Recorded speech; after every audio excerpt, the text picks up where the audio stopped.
Hello and welcome back to the KCC channel. I'm Rob and I hope you are having a wonderful day today. This is part 2 of our epic Am I the Butthole saga that started yesterday. If you haven't listened to or watched that one yet, it's linked at the top of the description down below. I suggest you go take that one in first and then come back to this one. Alright, on to the updates, let's jump right in. This one is titled Update Number 4, October 16th, 2023. A couple of people have asked for an update, here you go. I hired a guy to manage and look over the vacation home. He lives in the area, takes care of his folks, and manages a good number of properties. Some are vacation rentals, some are weekend places like ours. He has access to my camera feeds and does a physical check on the place every week or two. I think he may have the best job in the mountains. He gets paid to drive around with his dog, walk around the properties, and hangs out on people's decks whenever he feels like it.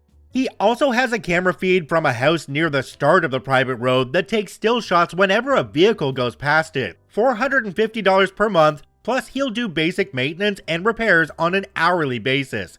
He's friends with all of the sheriff's deputies too. Got a lot of peace of mind from doing this, and he sends photos from his walks to everyone once or twice a week. I have to brag a bit on my parents. I got all of this from them tonight at dinner. They were getting pressure from my sisters to demand that I open up the vacation house to everyone for Thanksgiving. Thanksgiving up there had become quite the tradition for the family. Not for me or my wife, we've gone once in 7 years.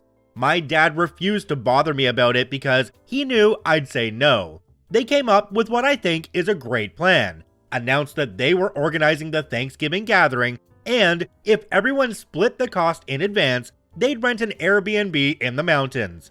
Otherwise, they'd host Thanksgiving at their place or one of the sisters could host it. This caused a fight between the sisters because the middle sister was all for doing the Airbnb, but the oldest one doesn't have any money. The deadline to commit to the Airbnb has passed. Looks like Thanksgiving will be at my parents' place. Regardless, we won't be there. My parents have asked that we not sell the place for now. They decided they'd still like to use it occasionally, but not until my sisters have come to terms with the new normal. And of course, they'd probably like it if everyone could get together there again down the road, but that's just not going to happen. I'd just as soon sell it and move on at this point, but I can live with keeping it so my folks can use it now and again. Plus, it will be worth even more down the road. Wife and I have stayed no contact with my sisters and their husbands. Both sisters have called from new numbers, F you Google Voice, and left messages insisting that I meet with them for our parents' sake to work out how everyone can use the family vacation home. They called my wife too. I'm glad I was already in the habit of not answering calls if I don't recognize the number. I honestly don't know if they're delusional or if they think they can bully me into giving them access again. I don't really care. My parents tell me that the oldest sister and her husband are getting out of the leases for their SUV and big truck and are selling their jet skis and some other crap they've never needed. That's going to be really hard on her. She's quite the braggart and won't like being seen in something older, smaller, and cheaper. My brother-in-law's identity is very much wrapped up with his truck as well. He even has a small tattoo of the truck's company logo, which frankly is one of the many reasons why he and I never hung out. Several people have suggested I make the vacation home into an Airbnb. I don't plan to do so, at least anytime soon. I know it would make money, but it would cause an incredible amount of drama across the family and would stress out my parents. They don't need that. It would also be a hassle to remove personal things my folks have there. That stuff has nowhere to go. And there would be wear and tear on the place. And I'm sure it would take some amount of time on my part, even though I'd use a manager to do it, just not worth it to me. Jumping down to the comment section on this one, there's one from a user called 73Shay. It says, "Thanks for the update, OP. I find it quite hilarious that your sister still can't handle the fact that it's your vacation home. That they went as far as to dub it the family vacation home and use your parents again for sympathy. They need to learn humility." OP responded to this one and said, "Yep, that line killed me." And they both used it in separate voicemails. They're trying hard to find any crack in my armor. Kind of curious as to what they'll try next. which will probably happen soon because another tradition is to meet up there right after Christmas for a few days, sometimes for several days, including New Year's. I'm pretty pleased that my dad has been firm with them on all this. I've rarely seen him be this way. His nature is gregarious, friendly, good at getting people to cooperate, that sort of thing. He's also told me that he likes not feeling responsible for the place anymore. Well, OP, one solution you have here is to get the paperwork drawn up that you're going to sue them for all the money they made renting out your property without your permission. Then you send it to both of them with a note saying, if you keep talking about the house, I'm going to file this. Leave us alone. Alright, let's jump into update number 5. This update is titled Update Number 5, Crap. November 27th, 2023. Wrote most of this yesterday, but decided to wait to post it until I wasn't so wound up. Waiting didn't work, I'm still wound up. Sorry if this rambles, so much has happened, hard to write coherently. Things have gone to hell. I really, truly did not think anything like this would happen. Short version, my brothers-in-law broke into my vacation home and were arrested. They've been charged with breaking and entering, destruction of property, and communicating threats, all Class 1 misdemeanors. I've refused to drop the charges. I might do so if I'm fully paid for the damage they caused.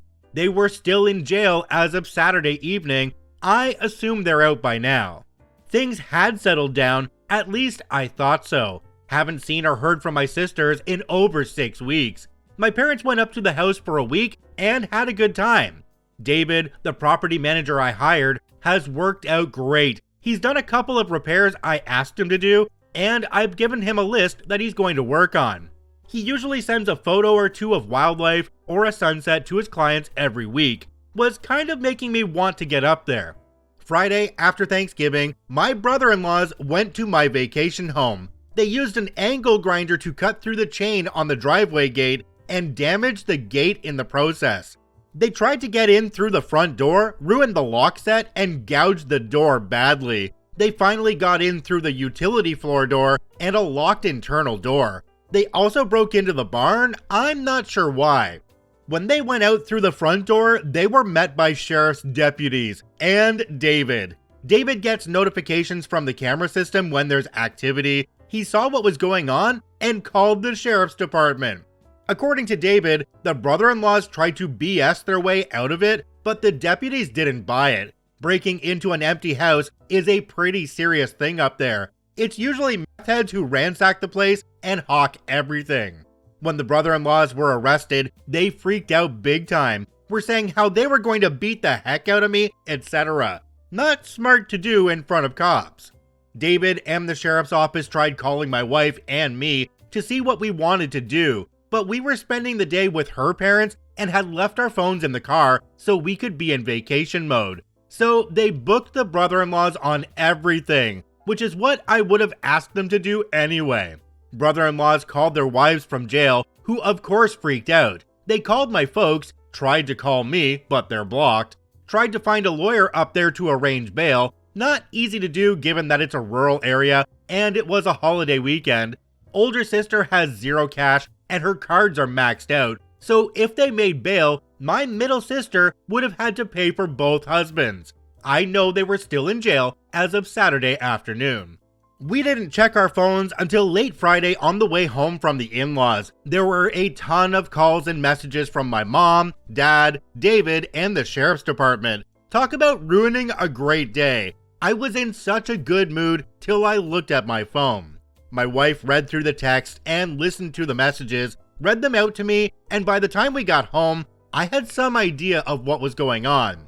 I put my brain back into thinking mode, tried to get past my anger, failed, called David, and got the rundown on what had happened and how bad the damage was, resulting in more anger. I ended Friday by calling the sheriff's department and telling them there was no misunderstanding. The brother-in-laws had absolutely no right to be on my property, and I wanted to press charges. I didn't call my folks back, barely slept. I waited until Saturday afternoon to call my folks. They were both pretty rattled about it all, my mom in particular. My sisters had browbeat them into telling me I should tell the cops it was all a mistake and that I wanted the charges dropped. I flat out refused, told them there was no way I'd do that until I spoke with an attorney, and also not until I was paid in full for whatever it will cost to fix everything 100%. My mom was crying hard by the time we got off the phone, which of course made me feel like crap. My dad suggested it was time for a complete start over, but also said he thought they needed to pay for the damage. I haven't gone up to the property yet, there's nothing I can do, and I'll probably go nuts when I see the damage in person. The photos are bad enough. I'm hoping to tomorrow or Wednesday, but my job isn't one I can just wander off from for non-emergencies. I've left messages with 2 attorney friends asking them to recommend the right lawyer or lawyers to go after my sisters and brother-in-laws.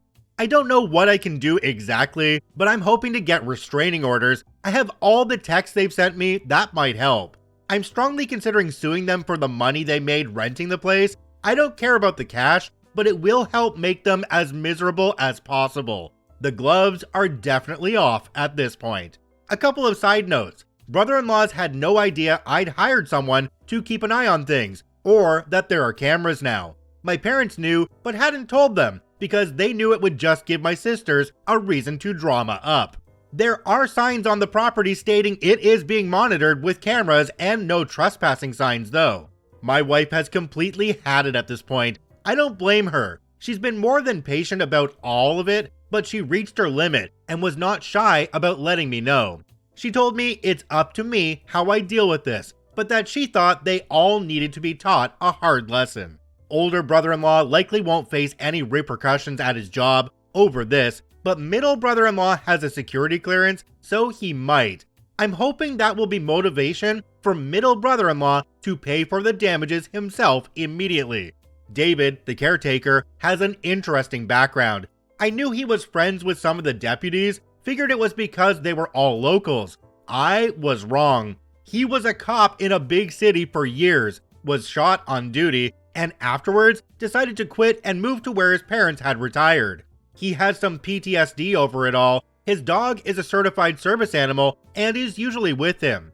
I know law enforcement people tend to hang together. I guess that's how they became his friend group.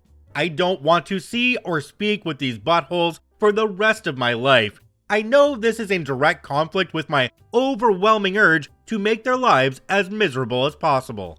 Jumping down to the comment section on this one, we have one from a user called The Idle Gamer. It says, "Sorry this happened to you, pal. Crappy situation all around. But if you want a complete stranger's opinion on Reddit, I agree with your wife. Seems like they won't take the hints. So a lesson will have to be learned here. I know it will be a hard thing to have to go through family-wise. Your sisters will get on at your parents, and then that will get fed down to you. But your mom and dad bearing the weight of this isn't on. It's not their problem, nor yours. Your sisters and brother-in-laws made their bed, and now they have to lie in it. Do you know why they even broke into the house yet? Was it just to prove a point? Some drunken plan they made? Or were they going to steal and mess the place up? Sending best wishes from across the pond, you'll get through this." Opie responded to this one and said, "A lot of people have said I should have been hard butt about all of this from day one. I've avoided it because it would have stressed out my parents, and I hate this kind of drama. But F it, they're stressed out now. My wife has pretty much opted out of any more to do with this, doesn't want to hear about it for a while, and says it's in my lap. She'll ease off on that, but I'm guessing she's not going to get involved from now on, other than listening to me blow off steam. Regarding why they broke in, conjecture on my part, but I think they were planning on using it for family getaways and or renting it out again. According to David, the property manager, it's deer season through the end of the year. I know the brother-in-laws have used it in the past as base camp for big group hunting weeks. It sleeps quite a few people, so one event with friends could net them thousands of dollars. Again, I'm guessing here, but that would explain why they broke into the barn as well. I bought a 6-seater mule a few years back, and they would want to use that. I don't think they wanted to trash the place. It means too much to my dad, and they both like him a lot. OP, even if they pay for the damages, you really need to let these charges go through. It's the only thing that's going to teach them a lesson. They've basically told you how much they respect you by breaking into your home. You can show them how much you respect them by letting the charges go through. Let's jump into OP's update number 6. This update is titled Update Number 6, December 2nd, 2023, Saturday.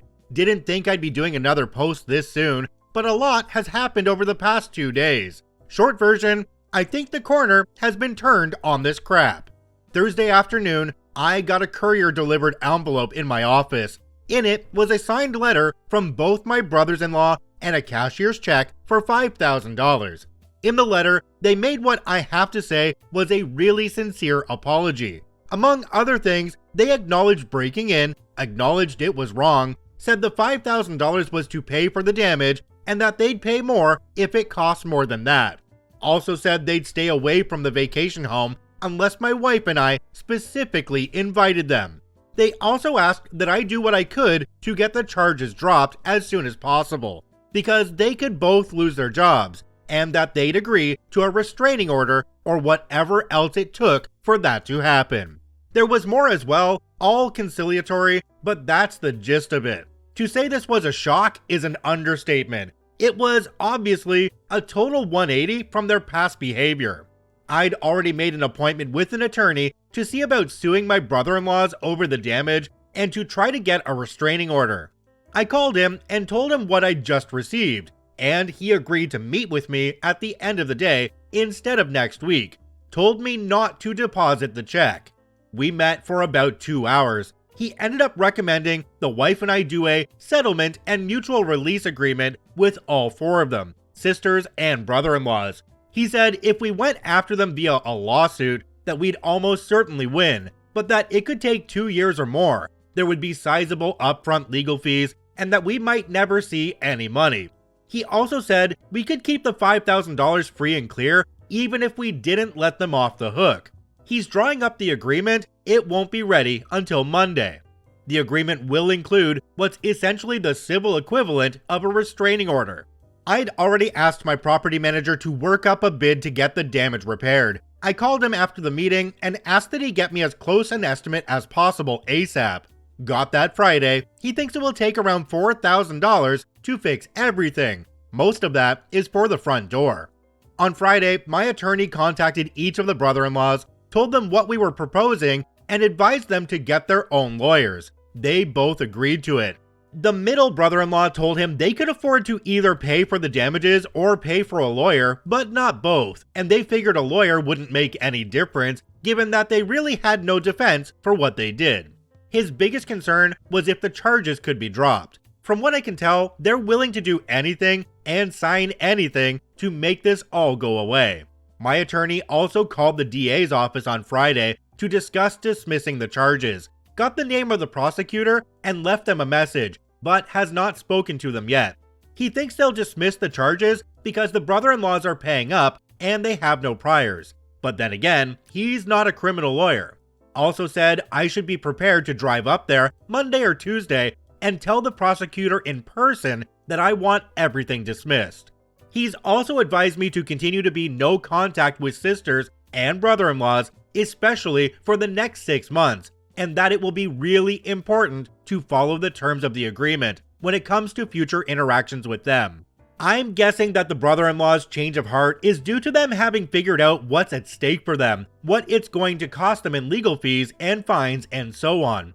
There's also the highly unlikely possibility that they could go to jail for up to 120 days, and as I've mentioned, one of them has a security clearance for his job that could be at risk. So this is their Hail Mary pass to keep their normal lives. This isn't a perfect resolution to the situation, but at least it will get me past the legal and financial parts of the crap show that I've been in for the past few months. I doubt I'll ever have a civil relationship with any of them ever again, and that's fine. What I want most at this point is to close this off, get on with my life, and never speak to any of them again. I'm exhausted from this. Wife feels pretty much the same way. Kind of a side issue, but getting the written apology was, weirdly, a huge moment for me. I wasn't expecting that ever, but apparently it matters to me quite a bit. The money doesn't feel particularly important at this moment. I'll darn sure take it though. Also, I'm pretty certain my middle sister and her husband came up with the money. The cashier's check is from the credit union of the company he works for. Once things are signed, I plan to make one more update, probably just an edit to this post. I'm sorry for being so pedantic. Writing these posts has helped clear my head, and the feedback has really helped. I truly appreciate everyone's comments, insight, and support. And I really, really hope none of you ever have to go through this kind of nonsense.